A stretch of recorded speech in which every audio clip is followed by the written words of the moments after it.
Hello students, welcome to my channel Monika Mittal MM. तो देखिए, आज जो मैं इस वीडियो में लेने जा रही हूँ या डिस्कस करने जा रही हूँ वो मैं सेकेंड ईयर के लिए डिस्कस करने जा रही हूँ। और सेकेंड ईयर में चलता है मैथ 4। और मैथ 4 के मेरे चैनल पर PYQ अवेलेबल हैं और ये PYQ आप लोगों के लिए बहुत बेनिफिशियल हैं अगर आप कंप्लीट सिलेबस का रिवीजन करना चाहते हैं। तो यहाँ मेरे पास जो प्लेलिस्ट है वो है PYQ मैथ 4। अब इसके अंदर BAS 303 क्योंकि सिलेबस में माइनर से चेंज हुआ था, ये करंट के लिए, और KAS 302, KS 402 क्योंकि सेकेंड ईयर में थर्ड और फोर्थ सेमेस्टर में ब्रांच के अकॉर्डिंग ये चलता है। तो चैनल पर 21-22 के दोनों सेमेस्टर के पेपर अवेलेबल हैं, डिटेल्ड सॉल्यूशन है। और जो अभी हम यहाँ डिस्कस करेंगे वो मैं जो लूँगी वो है 23-24 का। तो ये आपके लिए बहुत बेनिफिशियल होगा। तो कंटिन्यू करते हैं, चलिए स्टार्ट करते हैं। तो देखिए, ये है पेपर 23-24 का। BAS 303 कोड था क्योंकि सिलेबस चेंज हुआ था, B कोड में आ गया था और पेपर का वेटेज इस बार से 70 मार्क्स का हो गया था। तो यहाँ पर हम सबसे पहले सेक्शन ए पर एक बार पेपर को देख लेते हैं कि पेपर किस तरह का है। सेक्शन ए में जो क्वेश्चंस हैं वो आपके शॉर्ट क्वेश्चंस होते हैं, 2 मार्क्स ईच, टोटल 7 क्वेश्चन, तो इसका वेटेज 14 मार्क्स है। तो अगर आप फर्स्ट क्वेश्चन देखें तो आपको इतना भी नहीं सोचना, यहाँ जो CO दिया है ये लिखा है कि ये क्वेश्चंस आपके किस यूनिट से हैं। फर्स्ट क्वेश्चन फर्स्ट यूनिट से, सेकंड क्वेश्चन सेकंड यूनिट से, थर्ड क्वेश्चन थर्ड यूनिट से। अब जो फोर्थ और फिफ्थ क्वेश्चन है ये दो क्वेश्चन फोर्थ यूनिट से आ गए हैं, लास्ट वाली फिफ्थ यूनिट से हैं। तो इस तरह से आपका सेक्शन ए डिवाइड किया गया। अब हम सेक्शन बी पर आते हैं। तो सेक्शन बी जो हमारे पास आता है ये लॉन्ग क्वेश्चंस के लिए आता है। लॉन्ग क्वेश्चन में ईच एंड एवरी यूनिट से 1-1 क्वेश्चन होते हैं और 1-1 क्वेश्चन के अंदर आपको एनी 3 अटैम्प्ट करने हैं। तो अगर आप देखें 3 यूनिट अगर आपने अच्छे से की हैं तो आप लॉन्ग क्वेश्चन 7 मार्क्स का इजीली कर सकते हैं, 21 मार्क्स बहुत इजीली यहाँ से ला सकते हैं। तो अगर मैं इसमें फर्स्ट यूनिट से क्वेश्चन देखूँ तो ये लेग्रांज पर बेस्ड है। सेकेंड यूनिट से आए तो सेपरेशन ऑफ वेरिएबल में अगर इक्वेशन पूछी है तो लैप्लेस इक्वेशन का सॉल्यूशन पूछा है विद बाउंड्री कंडीशन। अगर मैं थर्ड में आ जाऊँ तो उसने यहाँ पर आपको मोमेंट्स दे दिया है अबाउट 5 और साथ में उसने पूछा है स्क्यूनेस एंड कुर्टोसिस, इसका मीनिंग मोमेंट पर बेस्ड क्वेश्चन है। अगर हम फोर्थ यूनिट में आ जाएँ तो ये पॉइजन डिस्ट्रीब्यूशन पर बेस्ड क्वेश्चन है, सिंपल से क्वेश्चन आए हैं। और नेक्स्ट में अगर आपसे देखें तो सिंपली है T टेस्ट पर रिलेटेड क्वेश्चन है। तो क्वेश्चन बहुत सिंपल पूछे गए हैं, लेकिन अगर इसमें से आपको 3 सेलेक्ट करने हैं तो अगर मैं लेंथ वाइज देखूं वैसे तो तीन क्वेश्चन सेलेक्ट करना बहुत इजी था यहाँ से, लेकिन अगर मैं क्वेश्चन को लेंथ वाइज देखूं कि भाई कौन सा क्वेश्चन हमारे पास शॉर्ट रहेगा, जल्दी हो जाएगा, तो फर्स्ट क्वेश्चन भी सिंपल रहेगा, सेकेंड क्वेश्चन के सॉल्यूशन में थोड़ा सा टाइम लगेगा, लेंदी जाएगा सॉल्यूशन। C, D, E आप कोई भी क्वेश्चन ले सकते हैं, लगभग सेम लेंथ के क्वेश्चन हैं। इसके बाद हमारे पास सेक्शन सी है। सेक्शन सी का फॉर्मेट आपको पता ही है, ईच एंड एवरी यूनिट से 2 क्वेश्चन होते हैं और उन 2 में से एक अटेम्प्ट करना होता है, 7 मार्क्स का एक है। तो यहाँ पर इसने फर्स्ट क्वेश्चन फिर से PD और नेक्स्ट क्वेश्चन आपके पास होमोजीनियस का है। और नेक्स्ट अगर आप देखिए सेकेंड यूनिट से क्वेश्चन है तो ये स्ट्रिंग वेव इक्वेशन का क्वेश्चन आ गया और साथ में यहाँ पर आपका जो इन्वॉल्व हुआ है फॉरियर साइन ट्रांसफॉर्म, फॉरियर कोसाइन ट्रांसफॉर्म, उस पर बेस्ड क्वेश्चंस हैं। अगर हम आ जाए थर्ड यूनिट में तो थर्ड यूनिट में सिंपली एक क्वेश्चन कर्व फिटिंग का रहता है। तो इस बार जो कर्व फिटिंग का क्वेश्चन दिया गया उसके अंदर जो कर्व गिवन है वो y=ae⁻⁴ पर बेस्ड है और नेक्स्ट क्वेश्चन रिग्रेशन का है। तो थर्ड यूनिट में तो स्कोर करने के लिए बहुत सारे टॉपिक्स हैं जिनसे क्वेश्चंस ऑलवेज मिलते ही मिलते हैं, लाइक कर्व फिटिंग हो गया, रिग्रेशन हो गया, कुर्टोसिस, स्क्यूनेस, तो कहीं ना कहीं आपको एक ना एक लॉन्ग क्वेश्चन यहाँ से मिल जाना है। नेक्स्ट क्वेश्चन पर हम आ जाएं तो 6th क्वेश्चन जो यहाँ पर गिवन है ये यूनिट नंबर 4 पर बेस्ड है। तो यहाँ पर अगर आप क्वेश्चन को देखें तो ये आपके जो प्रोबेबिलिटी डिस्ट्रीब्यूशन दिए, बाइनोमियल, पॉइजन, नॉर्मल, उन पर बेस्ड क्वेश्चन है। और दोनों ही क्वेश्चन अगर आप ध्यान से देखें तो आपको उसी टॉपिक से रिलेटेड मिल जाएंगे। नेक्स्ट हम आ जाते हैं क्वेश्चन नंबर 7 पर।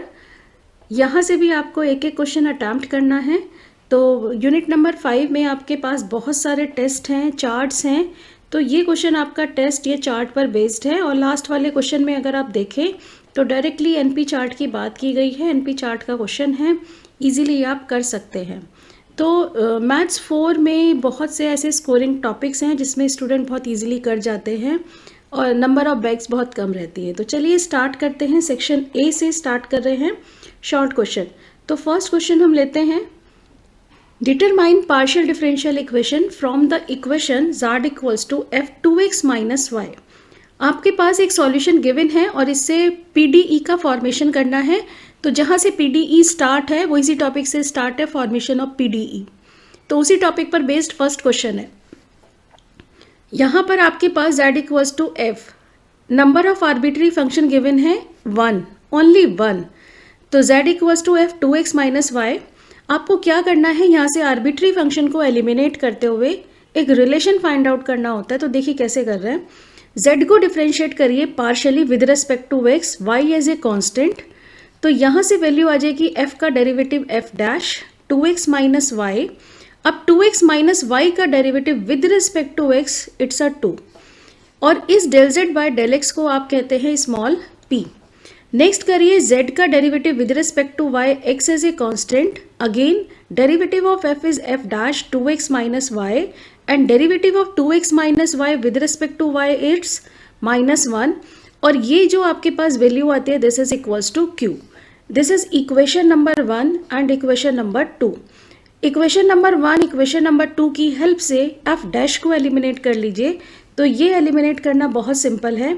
अगर आप दोनों इक्वेशन को डिवाइड कर दें, equation number 1 divided by equation number 2, तो देखिए आपके पास मिलता है p upon q equals to f dash 2x minus y into 2 divided by f dash 2x minus y into -1।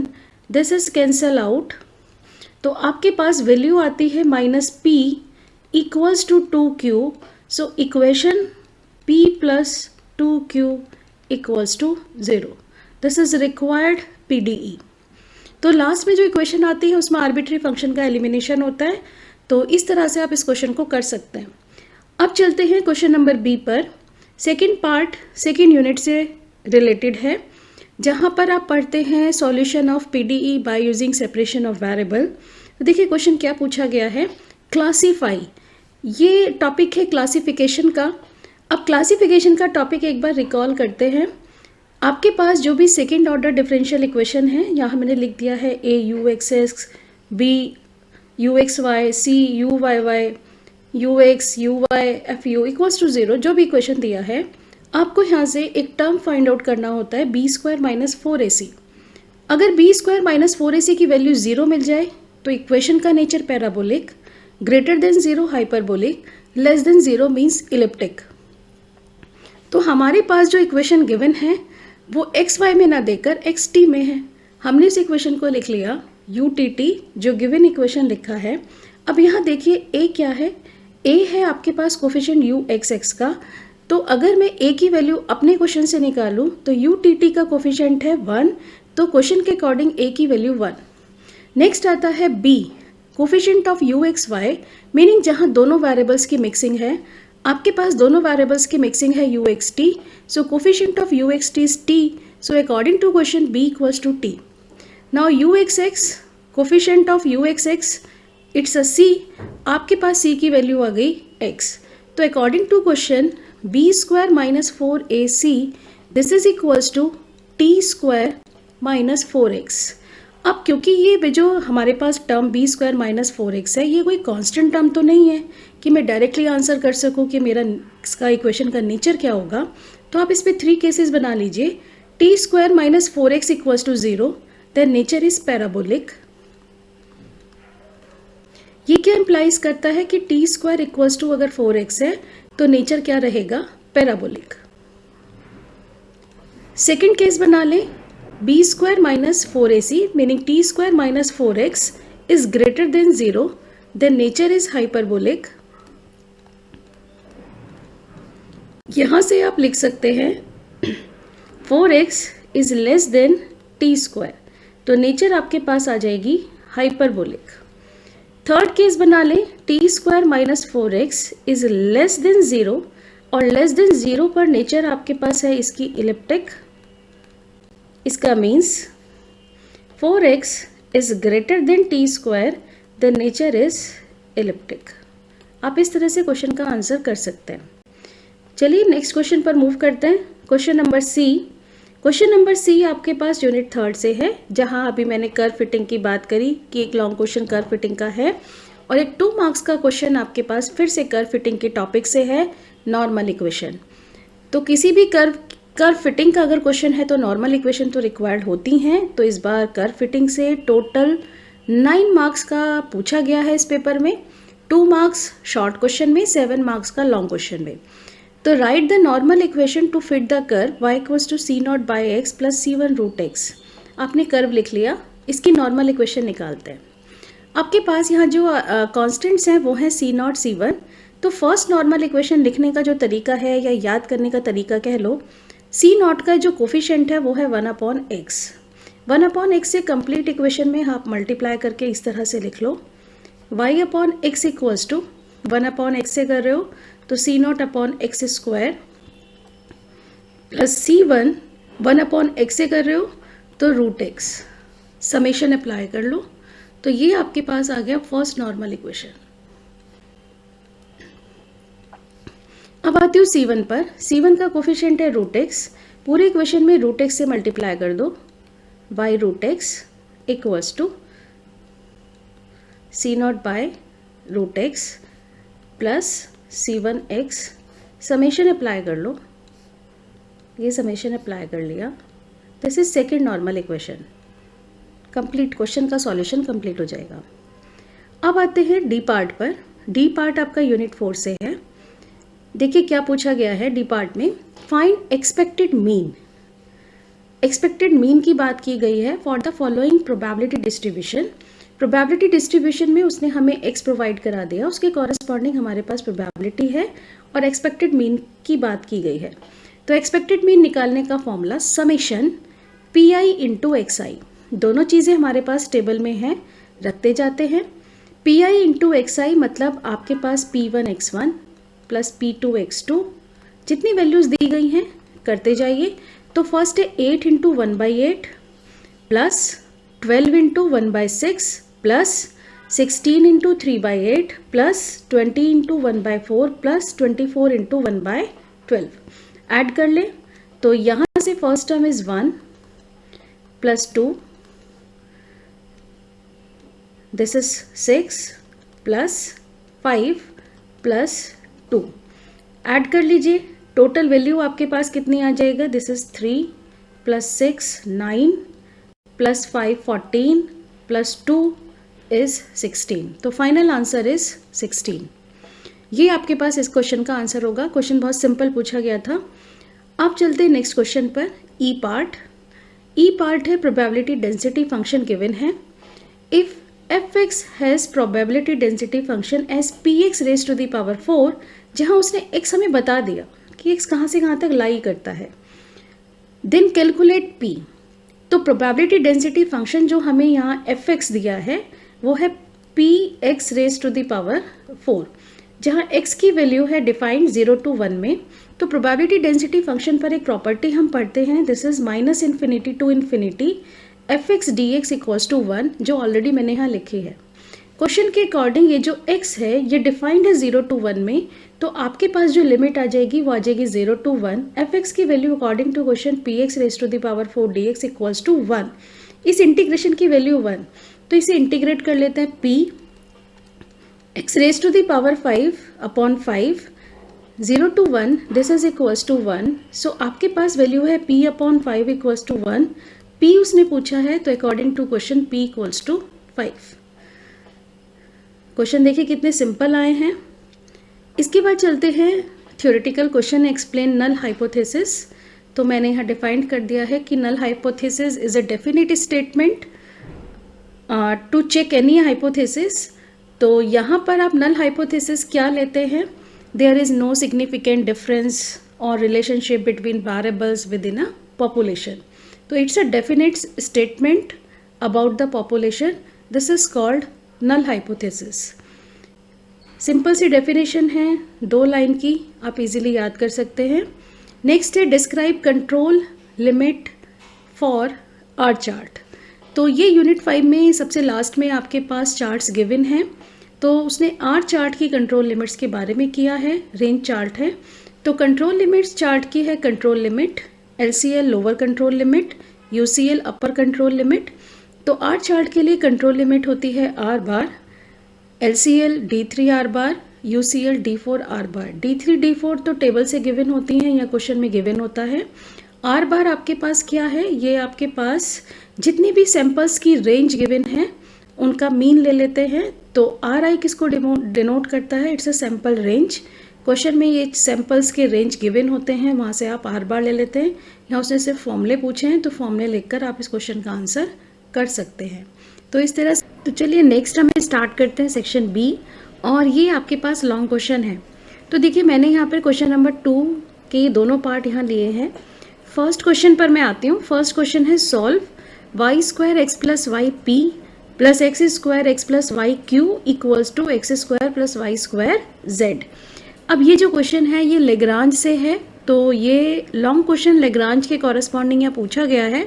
तो सबसे पहले हम इस क्वेश्चन का सॉल्यूशन देखते हैं।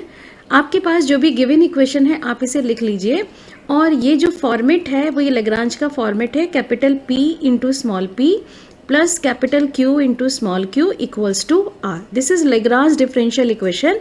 तो अब आप इसे स्टैंडर्ड फॉर्म से कंपैरिजन कर लीजिए और कैपिटल P, कैपिटल Q और कैपिटल R की वैल्यू फाइंड आउट कर लें। तो देखिए आपके पास इस क्वेश्चन के अकॉर्डिंग जो कैपिटल P है वो आपके पास आ गया y² x + y, Q की वैल्यू x² x + y, और आपके पास R आ गया x² + y² × z। तो लेग्रांज का सॉल्यूशन कैसे करते हैं, PQR की वैल्यू क्वेश्चन के अकॉर्डिंग फाइंड आउट करके लेग्रांज ऑक्सिलरी इक्वेशन लिखते हैं। तो जब भी हम एग्जाम में क्वेश्चन करें तो देखिए फॉर्मूले देने बहुत ज़रूरी हैं कि अगर सॉल्यूशन आगे गलत हो जाए तो एटलीस्ट फॉर्मूले के मार्क्स मिल सके। तो लेग्रांज ऑक्सिलरी इक्वेशन है dx/P = dy/Q = dz/R, और क्वेश्चन के अकॉर्डिंग आप अपनी इक्वेशन फॉर्मेट कर लीजिए। PQR की वैल्यू मैंने पुट कर दी, तो ये मेरे पास आ गया ऑक्सिलरी इक्वेशन। अब देखिए फर्स्ट रेशो, सेकेंड और थर्ड आपके पास ये रेशो बन चुकी हैं। इनकी हेल्प से हम यहाँ पर सॉल्यूशन फाइंड आउट करेंगे। तो देखिए फर्स्ट एक सॉल्यूशन तो बहुत क्लियरली नज़र आता है। फर्स्ट और सेकेंड को अगर आप पिक कर लें तो मैंने यहाँ से फर्स्ट और सेकेंड रेशो ये ले ली। ये आपके पास बन गया dx/y² x + y and this is equals to dy/x² x + y। Both side से x + y कैंसिल आउट होकर इक्वेशन कन्वर्ट होता है dx/y² = dy/x²। अगर आप इसकी क्रॉस मल्टीप्लाई कर लें तो ये आपके पास x² dx माइनस का y² dy = 0। ये डिफरेंशियल इक्वेशन यहाँ बन जाती है। तो इसके कॉरस्पॉन्डिंग सॉल्यूशन x³ 3, अगर आप इसे इंटीग्रेट करें तो माइनस का y³ 3 = कांस्टेंट C1। तो आप इसे ऐसे भी लिख सकते हैं, this is x³ minus y³ = 3C1। तो एक कांस्टेंट आपने कैपिटल C1 आपने ये ले लिया, तो ये आपके पास आ गया, दिस इज फर्स्ट सॉल्यूशन। एक सॉल्यूशन तो आपने ये फाइंड आउट कर लिया। अब आप इन्हीं की हेल्प से सेकंड सॉल्यूशन फाइंड आउट करेंगे। तो देखिए सेकंड सॉल्यूशन तो यहाँ डायरेक्टली नहीं मिलेगा, तो सेकंड सॉल्यूशन के लिए आपको थोड़ा सा सोचना पड़ेगा कि हम यहाँ पर क्या कर सकते हैं। तो सेकंड सॉल्यूशन लेने के लिए आप सबसे पहले x + y, यहाँ देखिए फर्स्ट और सेकंड को अगर मैं ऐड कर दूँ तो x + y कॉमन आ जाएगा और मुझे एक फैक्टर मिल जाएगा x² + y², और यहाँ से काम हो जाएगा। तो सेकंड सॉल्यूशन निकालने के लिए फर्स्ट प्लस सेकंड कर लीजिए और इसके साथ आप थर्ड को ऑप्ट कर लीजिए। तो अगर आप ऐसा करते तो देखिए किस में कन्वर्ट होता है। सो dx + dy upon y² + x², और ये बन गया x + y। This is equals to third आपके पास है dz upon x² + y² into z।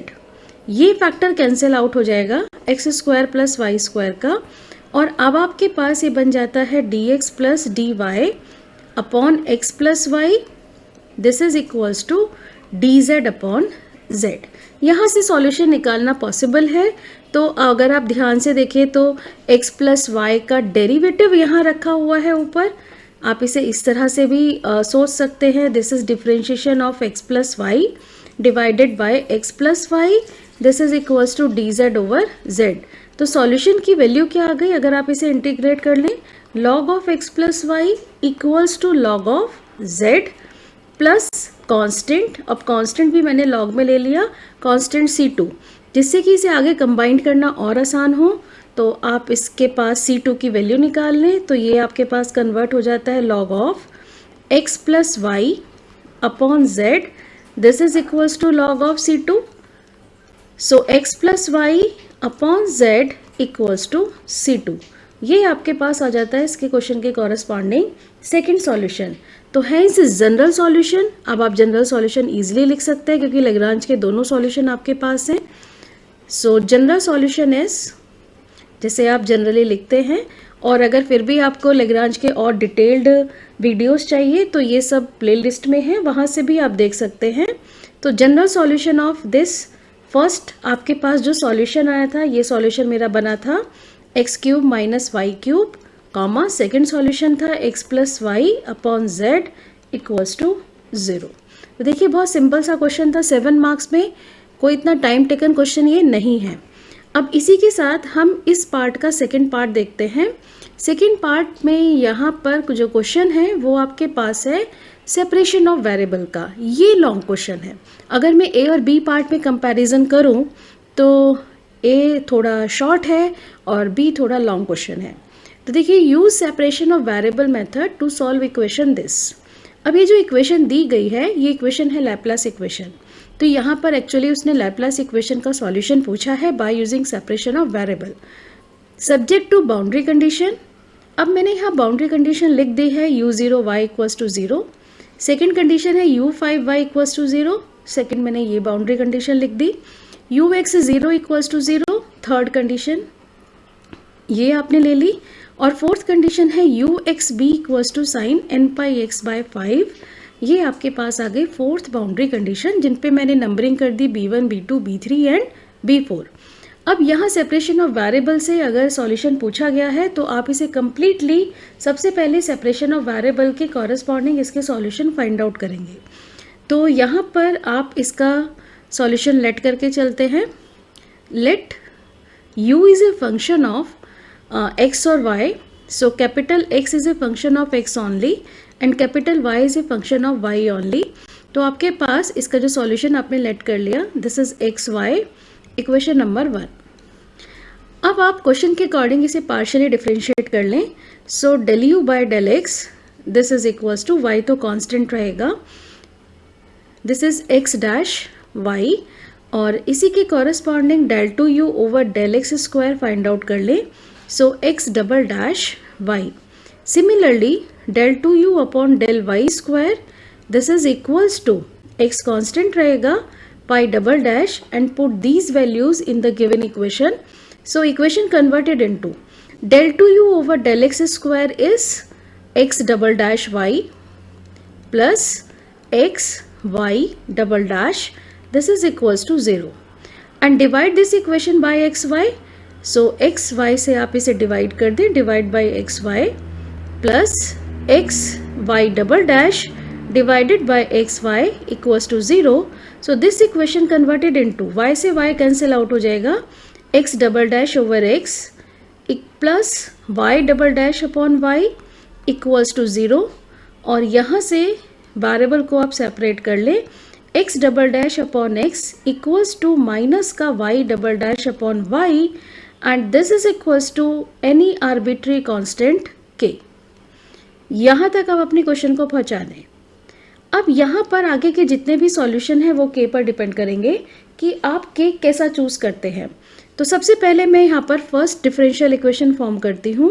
तो फर्स्ट डिफरेंशियल इक्वेशन मैं x के कॉरस्पॉन्डिंग बना रही हूँ, सेकेंड डिफरेंशियल इक्वेशन y के कॉरस्पॉन्डिंग। तो फर्स्ट है आपके पास x double dash upon x equals to k। So first equation is x double dash minus k of k into x equals to 0। Second आपके पास है minus y double dash upon y equals to k। तो यहाँ से अगर आप second equation देखें तो सेकेंड इक्वेशन आपके पास कन्वर्ट हो जाएगी y डबल डैश प्लस के वाई इक्वल्स टू 0। तो आपके पास ये दो इक्वेशन बनकर आ गई। के की वैल्यू अब आप चूज़ करिए। 3 केस हम बना के चलते हैं। आपने इससे पहले भी सेपरेशन ऑफ वेरिएबल के क्वेश्चन किए होंगे। तो देखिए 3 केस में यहाँ पर बनाकर चलती हूँ। फर्स्ट आपने केस कंसिडर किया, case first when k equals to 0। k equals to 0 पर चेक करें। तो अगर k इक्वल्स टू 0, आप इस इक्वेशन का नाम दे देते हैं, this is a and this is b। अगर आप k इक्वल्स टू 0 a में पुट कर रहे हैं, so this is converted into x double dash equals to 0। तो अगर मुझे इसका सॉल्यूशन निकालना है तो मैं इसे ऐसे लिख सकती हूँ, D square x equals to 0। इसकी ऑक्सिलरी इक्वेशन क्या हो गई, M square equals to 0। Roots क्या आ गए, m equals to 0 0। So repeated root 0 0 हैं, तो सी एफ की वैल्यू क्या आ जाएगी, capital X equals to only C F, और सी एफ की वैल्यू आपके पास आ गई C1 प्लस C2x e की पावर 0x, और e की पावर 0x इज 1। तो फर्स्ट सॉल्यूशन तो ये आ गया। अब y डबल डैश पर आते हैं। इक्वेशन नंबर बी में अगर मैं k की वैल्यू 0 पुट कर दूं तो y double dash equals to 0। y double dash को आप लिख सकते हो D square of y equals to 0। इसका मीनिंग, इसकी auxiliary equation m square equals to 0। इसके roots m equals to 0 0, again repeated roots. तो कैपिटल Y का आंसर क्या होगा, ओनली CF, और CF क्या आ गया, C1 प्लस C2y e की पावर 0 इंटू वाई, और 0 इंटू वाई अगर e की पावर में ले रहे हो सो इट्स अ 1। तो second solution is C1 plus C2y। So complete solution of this आप निकाल रहे हो u, और u आपने सॉल्यूशन लेट किया है कैपिटल X की वैल्यू C1 प्लस C2x, और कैपिटल Y की वैल्यू आपके पास आ गई, C1 ले लिया, इसे C2 तक आ गई थी, दिस इज C3, और इसे कर लो C4। तो this is C3 plus C4y। ये आपके पास आ गया सॉल्यूशन नंबर 1। इसे मैंने डाल दिया, फर्स्ट सॉल्यूशन आपने ये निकाला। अब फर्स्ट सॉल्यूशन की आप चाहें तो साथ के साथ टेस्टिंग कर लो, क्या फर्स्ट सॉल्यूशन इस बाउंड्री कंडीशन को सेटिस्फाई करेगा या नहीं करेगा। तो सबसे पहले बाउंड्री कंडीशन देखते हैं फर्स्ट सॉल्यूशन। फर्स्ट मेरे पास बाउंड्री कंडीशन है, आपने फर्स्ट बाउंड्री कंडीशन अप्लाई करी B1। अब B1 बाउंड्री कंडीशन क्या कहती है, दिस इज U0y। तो U0y की वैल्यू क्या गिवन है, 0। इसका मीनिंग x की वैल्यू क्या पुट कर रहे हैं आप x की वैल्यू 0 पुट कर रहे हैं, और u क्या हो रहा है आपके पास 0। तो S1 में u की वैल्यू 0 और x के प्लेस पर 0 पुट कर लो, तो ये सिर्फ रह जाएगा C1, और ये रहा C3 प्लस C4y। यहाँ से का क्या कंक्लूजन ड्रॉन हुआ, यहाँ से कंक्लूजन निकला कि C1 कांस्टेंट की वैल्यू आपके पास क्या आ गई, 0। अगर C1 0 है तो ये जो सॉल्यूशन है ये सॉल्यूशन अपडेट हो जाएगा, इसमें C1 की वैल्यू 0 पुट कर लो, तो देखो सॉल्यूशन किस में कन्वर्ट हो गया। तो ये सॉल्यूशन आपके पास कन्वर्ट हो गया u इक्वल्स टू C2x, और ये बचा, इस पर कोई इफेक्ट नहीं आया, C3 प्लस C4y। ये सॉल्यूशन का अपडेटेड वर्जन आ गया। अब फर्स्ट बाउंड्री कंडीशन के बाद सेकेंड बाउंड्री कंडीशन देखिए क्या है। सेकेंड बाउंड्री कंडीशन है U5y इक्वल्स टू 0। तो सेकेंड बाउंड्री कंडीशन हम अप्लाई करते हैं U5y। U5y यहाँ B2 अप्लाई कर रही हूँ और कंडीशन लिख देती हूँ U5y इक्वल्स टू 0। इसका मीनिंग x की वैल्यू क्या पुट कर रहे हो, 5। तो आप यहाँ पर x की वैल्यू पुट करोगे 5, और u आपके पास है 0। तो देखिए ये आपके पास किस में कन्वर्ट होगा, u तो 0 आ गया, x की वैल्यू 5, सो C2 5, C3 प्लस C4y। यहाँ से कंक्लूजन निकला कि C2 0 होगा, या फिर आपके पास ये फैक्टर 0 होगा। लेकिन अगर मैं C2 की वैल्यू 0 ले लूँ, C2 अगर 0 है तो आपके पास अब अपडेटेड सॉल्यूशन क्या है, अपडेटेड सॉल्यूशन आपके पास ये रखा जिसे मैं ब्लॉक कर रही हूँ। अगर इसमें C2 की वैल्यू 0 है तो ये सॉल्यूशन भी किस में कन्वर्ट हो गया, C2 अगर 0 है तो सॉल्यूशन भी किस में कन्वर्ट हो रहा है, 0। और अगर आप दूसरा फैक्टर 0 कह दें तब भी सॉल्यूशन किस में कन्वर्ट हो रहा है, 0। तो इसका मतलब इस बाउंड्री कंडीशन पे सॉल्यूशन है ही नहीं, सॉल्यूशन क्या बन रहा है, 0। तो k इक्वल्स टू 0 के कॉरस्पॉन्डिंग जो भी आपने सॉल्यूशन निकाला है वो बाउंड्री कंडीशन को सेटिस्फाई नहीं करता, इसलिए हम सॉल्यूशन नंबर 1 को क्या कर रहे हैं, नेग्लेक्ट कर रहे हैं। ये सॉल्यूशन बाउंड्री कंडीशन के अकॉर्डिंग नहीं है, तो केस 1 तो आपके पास नेग्लेक्ट हो गया। अब चलते हैं केस 2 पर। केस 2 आप क्या ले रहे हैं, 0 तो आपने ले लिया। केस 2 आप बनाते हैं, अगर आप लोगों को याद हो तो आप लेंगे k इक्वल्स टू, लेके चलते हैं हम यहाँ पर पी स्क्वायर या माइनस पी स्क्वायर, जैसे भी आप निकालना चाहें वैसे निकाल सकते हैं। तो सबसे पहले मैंने ले लिया के इक्वल्स टू पी स्क्वायर के कॉरस्पॉन्डिंग सॉल्यूशन। तो आप यहाँ पर के की वैल्यू पी स्क्वायर रखिए। तो जो मैंने यहाँ पर अभी इक्वेशन बनाई थी ए और बी, तो ए और बी में दोनों में रखते जाइए। ये बन गया x double dash minus P square x equals to 0, और सेकेंड इक्वेशन बी जो आपके पास है इसमें रख लीजिए वाई डबल डैश प्लस का P square y equals to 0। यहाँ से इक्वेशन बन गया D square minus P square equals to 0। इसकी auxiliary equation M square minus P square equals to 0। So M equals to plus minus P. Similar way this is D square y plus P square y, ये लिख सकते हैं। यहाँ पर भी ये x है, x छूट गया है, दिस इज x। और यहाँ इसके कॉरस्पॉन्डिंग आपकी auxiliary equation M square plus P square equals to 0, और m की वैल्यू आ गई प्लस माइनस पी आयोटा। दोनों केस में आपने रूट्स निकाल लिए। अब इसके कॉरस्पॉन्डिंग सी एफ लिख लीजिए। तो यहाँ आप कैपिटल X निकाल रहे हैं, सी एफ की वैल्यू C1 e की power px plus C2 e की पावर माइनस पी एक्स।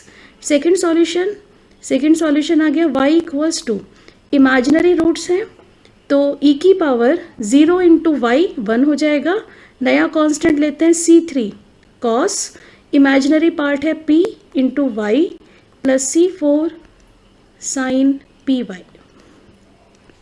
तो फाइनल सॉल्यूशन जो सेकेंड सॉल्यूशन बनता है U x y equals to capital X C1 e की power px and plus C2 e की power minus px and C3 cos py plus C4 sin py, और इसे डाल लेते हैं सॉल्यूशन नंबर 2। अब फिर से इस पे बाउंड्री कंडीशन अप्लाई करके देखते हैं क्या बाउंड्री कंडीशन सेटिस्फाइड है या नहीं है। तो चलिए चेक करते हैं। तो देखिए S2 निकालने के बाद अगर मैं सेकेंड सॉल्यूशन पर फर्स्ट बाउंड्री कंडीशन अप्लाई करूं u0y, तो u0y अप्लाई करने के बाद जो मुझे रिजल्ट मिलेगा वो रिजल्ट मिल जाएगा C1 plus C2 equals to 0। C1 plus C2 equals to 0 है, इसका मतलब C2 की value in terms of C1 आपने निकाल ली, C2 equals to minus C1। इस वैल्यू को आप अपने सॉल्यूशन में अपडेट करेंगे तो जो अपडेटेड सॉल्यूशन है वो UXY कन्वर्ट हो गया। तो C2 के प्लेस पर आपके पास आ गया माइनस का C1। अब आपके पास ये अपडेटेड सॉल्यूशन है। अब इस अपडेटेड सॉल्यूशन के अंदर अब आप सेकंड अप्लाई करिए बाउंड्री कंडीशन जिसमें है u5y इक्वल्स टू b2। इसका मीनिंग आप x के प्लेस पर 5 रखते चले जाइए। तो अगर आप x के प्लेस पे 5 और u के प्लेस पर 0 पुट करेंगे तो आपके पास इक्वेशन जो फॉर्म हो जाएगा, इक्वेशन फॉर्म हो गया 0 equals to C1 e raise to the power 5p minus E raise to the power minus 5p। ये आपके पास सॉल्यूशन आ गया। देखिए यहाँ से सिर्फ एक ही कंक्लूजन ड्रॉन हो सकता है कि C1 इक्वल्स टू 0। तो जैसे ही आपने कहा C1 इक्वल्स टू 0 और फिर से इस कांस्टेंट की वैल्यू को अगर आप सॉल्यूशन में अपडेट करेंगे तो C1 0 होने की वजह से ये फर्स्ट फैक्टर कंप्लीटली 0 में कन्वर्ट हो जाएगा। इसका मीनिंग UXY 0 जो पॉसिबल नहीं है। तो हमारे पास जो सेकंड केस था k equals to P square, इसके कॉरस्पॉन्डिंग सेकंड सॉल्यूशन को भी हम क्या करते हैं, यहाँ से नेग्लेक्ट कर देते हैं। अब हमारे पास थर्ड कंडीशन बचती है k की वैल्यू माइनस पी स्क्वायर के कॉरस्पॉन्डिंग सॉल्यूशन निकालते हैं। तो देखिए a और b इक्वेशन मैंने इससे पहले बनाई थी जो मैंने यहाँ लिख दी है।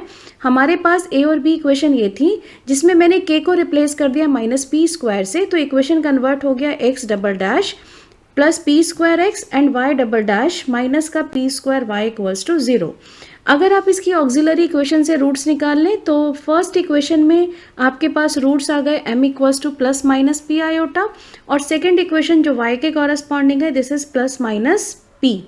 इसके कॉरस्पॉन्डिंग अगर आप सॉल्यूशन देखें, क्योंकि ये इमेजिनरी रूट है तो साइन और कॉस में आ जाएंगे, और y के कॉरस्पॉन्डिंग e की पावर पी वाई और e की पावर माइनस पी वाई में कन्वर्ट हो गए। तो थर्ड सॉल्यूशन का जो फॉर्मेट आ गया C1 cos px plus C2 sin px, C3 e की power P y plus C4 e की पावर माइनस पी वाई, ये थर्ड सॉल्यूशन है। तो अब इस पर हम अप्लाई करते हैं फर्स्ट बाउंड्री कंडीशन B1। तो फर्स्ट बाउंड्री कंडीशन B1 में u0y आपके पास रखा हुआ है 0। इसका मीनिंग आप x के प्लेस पर 0 और u के प्लेस पर 0 पुट कर रहे हैं। तो देखिए ये इसमें कन्वर्ट हो जाएगा 0 इक्वल्स टू, तो 0 इक्वल्स टू अगर आप ले रहे हैं x इक्वल्स टू 0 तो आपने कहा x इक्वल्स टू 0, तो सिर्फ कांस्टेंट आपके पास रिमेनिंग क्या बच रहा है C1, और बाकी आपके पास C2 के कॉरेस्पॉन्डिंग साइन 0 0 में कन्वर्ट हो गया। सो C3 e की power P y plus C4 e की पावर माइनस पी वाई। तो यहाँ से कंक्लूजन मिल गया कि देखिए फर्स्ट कांस्टेंट C1 की वैल्यू क्या आ गई 0। इस कांस्टेंट की वैल्यू को आप अपने सॉल्यूशन में अपडेट कर दें, तो अब आपके पास जो अपडेटेड सॉल्यूशन है जिसमें C1 एलिमिनेट हो गया और सिर्फ एक ही कांस्टेंट बचा उसके अंदर C2, और बाकी C3 C4 है ही। तो आपके पास अपडेटेड सॉल्यूशन UXY कन्वर्ट हो गया C2 साइन PX, एंड बाकी का ब्रैकेट एज इट इज आप कॉपी कर लीजिए, e की power PY plus C4 e की पावर माइनस PY, ये आ गया। अब आप इस पर अप्लाई करेंगे सेकेंड बाउंड्री कंडीशन, और सेकेंड बाउंड्री कंडीशन कहती है U5y की वैल्यू क्वेश्चन में दी गई है 0। इसका मीनिंग आप x को रिप्लेस करेंगे 5 से और u की value 0। So 0 equals to C2 sine, x को रिप्लेस करेंगे 5 से, सो P5, ये ब्रैकेट एज इट इज रहेगा C3 e की power PY plus C4 e की पावर माइनस PY, ये एज इट इज है आपके पास। तो ये ब्रैकेट आपने एज इट इज लिख लिया। तो देखिए मैंने यहाँ पर ये कंक्लूजन लिख दिया कि आपके पास अब यहाँ कंक्लूजन क्या होगा, साइन P5P को आप 0 कहेंगे, this is equals to sine n pi. तो जो आपके पास P कांस्टेंट था उसकी वैल्यू आ गई n पाई बाई 5।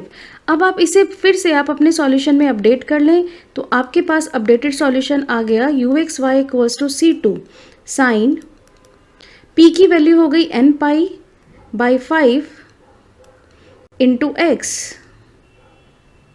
ये प्लस प्लस नहीं, दिस इज मल्टीप्लाई, और यहाँ पर आपके पास बन गया C3 e की power n pi y upon 5 plus C4 e की पावर माइनस का n पाई y अपॉन 5। ये आपके पास अपडेटेड सॉल्यूशन आ गया। अब आप इस पे चलते हैं, चलिए बाउंड्री कंडीशन 3 पर आती हूँ। बाउंड्री कंडीशन 3 कहती है UX 0 इक्वल्स टू 0। तो बाउंड्री कंडीशन 3 के अकॉर्डिंग आपने कहा UX 0 इक्वल्स टू 0। इसका मीनिंग अब आप y के को रिप्लेस करोगे 0 से और u की वैल्यू आपके पास 0 है। सो 0 इक्वल्स टू, देखिए फर्स्ट तो एज इट इज आपके पास रहा C2 sine n pi x by 5, और लेकिन जब आप y की वैल्यू 0 रखोगे तो e की पावर 0 1 होगा, तो यहाँ से आपके पास एक फैक्टर बचेगा C3 प्लस C4। तो C3 प्लस C4 आपके पास 0 आ गया। तो देखिए मैंने यहाँ लिख दिया C3 प्लस C4 0, इसका मतलब C4 की value in terms of C3 आ गई। अब आप इसे फिर से अपने सॉल्यूशन में अपडेट करके अपना अपडेटेड सॉल्यूशन लिख लें। तो देखिए मेरे पास 3 बाउंड्री कंडीशन अप्लाई हो चुकी हैं, लास्ट बाउंड्री कंडीशन बची है जो मेरे पास है B4, जो यहाँ पर है। अब इससे पहले यह देखिए पूरे सॉल्यूशन के अंदर सिर्फ 2 कांस्टेंट बचे हैं, C2 C3। C2 C3 को मैं बाहर कर रही हूँ, C2 C3 ये कांस्टेंट आपके पास बाहर आ गया, और sine n pi x by 5, और ये आपके पास e की power n pi y upon 5 minus e की पावर माइनस का n पाई y अपॉन 5। अब आप C2 C3 को कंबाइंड करके कुछ और लिख सकते हैं, लाइक मैंने कहा this is equals to bn, this is sine n pi x by 5, और लास्ट आपके पास फैक्टर आ गया। तो देखिए मैंने यहाँ सॉल्यूशन अपडेट कर दिया और C2 C3 के प्लेस पर bn लिख दिया। अब मेरे पास बचता है लास्ट कंडीशन में अप्लाई करने जा रही हूँ B4, और B4 है UXB। इसका मीनिंग y को आप रिप्लेस कर लो b से और u को रिप्लेस कर लो sine n pi x by 5 से, तो bn की वैल्यू आ जाएगी। तो चलिए रिप्लेस करते हैं, sine n pi x by 5 equals to bn sine n pi x by 5, और ये आ गया e की power n pi b upon 5 minus e की पावर माइनस का n पाई b अपॉन 5। दोनों साइड से अगर आप कंपैरिजन करें तो कंपैरिजन के बाद आपको रिजल्ट मिल जाएगा। तो कंपैरिजन के बाद रिजल्ट आपके पास bn की वैल्यू आ गई, this is 1 upon e raise to the power n pi b upon 5 minus e raise to the power minus का n पाई b अपॉन 5। ये आपके पास bn की वैल्यू आ गई। अब इस bn की वैल्यू को अपने सॉल्यूशन में अपडेट कर दें और फाइनल सॉल्यूशन लिख लें। तो देखिए मैंने सॉल्यूशन अपडेट कर दिया और ये आपके पास इसका फाइनल सॉल्यूशन होगा। तो मैंने फाइनली अपने सॉल्यूशन में क्या वैल्यू पुट कर दी, ओनली bn की वैल्यू पुट करके as it is solution copy कर दिया। तो आई थिंक ये क्वेश्चन आपको बिल्कुल क्लियर हो गया होगा।